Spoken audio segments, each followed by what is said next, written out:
hello' everyone কেনে আছে আপোনালোক আজি মই জিম যোৱা নাই কালি লেগ ডে আছিলে মানে গ্লোট ডে ত' আজি মই ৰেষ্ট লৈছো গ্লোট মৰা বা লেগ মৰা পিছদিনাখনি মই ৰেষ্ট লওঁ যিমান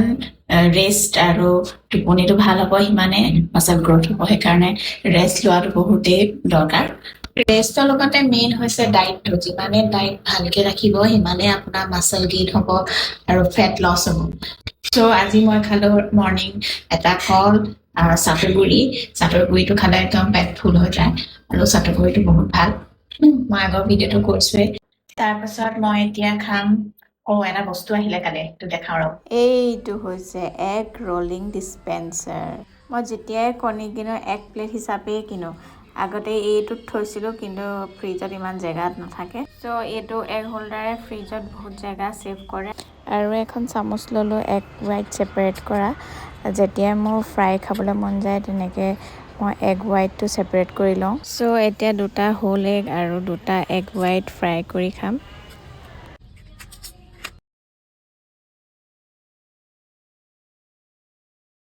এইটো গ্ৰীণ কালাৰ বটলটো দেখিছেনে কেইদিনমানৰ আগত লৈছোঁ মোৰ টাৰ্গেট এদিনত 3 লিটাৰ পানী খোৱাটো কিন্তু এইটো বটল 2 লিটাৰহে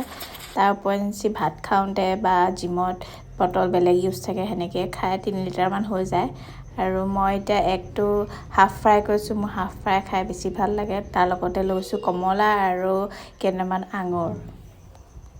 আজি লাঞ্চত প্ৰটিন হিচাপে লৈছোঁ ফিছ মাছৰ কিবা আঞ্জা বনাম বুলি ভাবিছোঁ কি বনাম এতিয়ালৈকে ভবা নাই 150 গ্ৰাম ফিছ লৈছোঁ পাৰিলে এনেকুৱা মেজাৰিং মেচিন এটা চবৰে ওচৰত থকাটো ভাল তেতিয়া ডাইটটো মেইনটেইন কৰি ৰাখিবলৈ বহুতে ইজি আৰু সুবিধা হয় আজি লাঞ্চত আছে দাইল ৰাতিপুৱা বনাইছোঁ এয়া মাছৰ কণী আৰু এইফালে বিলাহী আৰু মাছৰ গ্ৰেভি হ'ব বেছি জোল নকৰোঁ কাৰণ দাইল আছে অকণমান থুপথুপীয়া কৰি এয়া আজি লাঞ্চ আমাৰ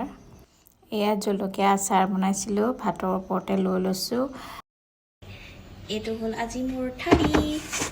মোৰ খানাবোৰ বৰ বেছি ফেঞ্চি বা বৰ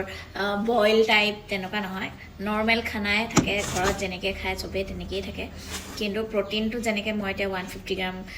ফিছ লৈছোঁ তেনেকৈ প্ৰটিনটো থাকে আৰু ইয়াৰ লগতে চালাড এড কৰিব লাগিছিলে কিন্তু মই এতিয়া বনাই থাকিবলৈ মন যোৱা নাই আজিলৈ মই এনেকেই খাওঁ মই খাওঁ এতিয়া যদি ভিডিঅ'টো ভাল লাগিলে তেনেহ'লে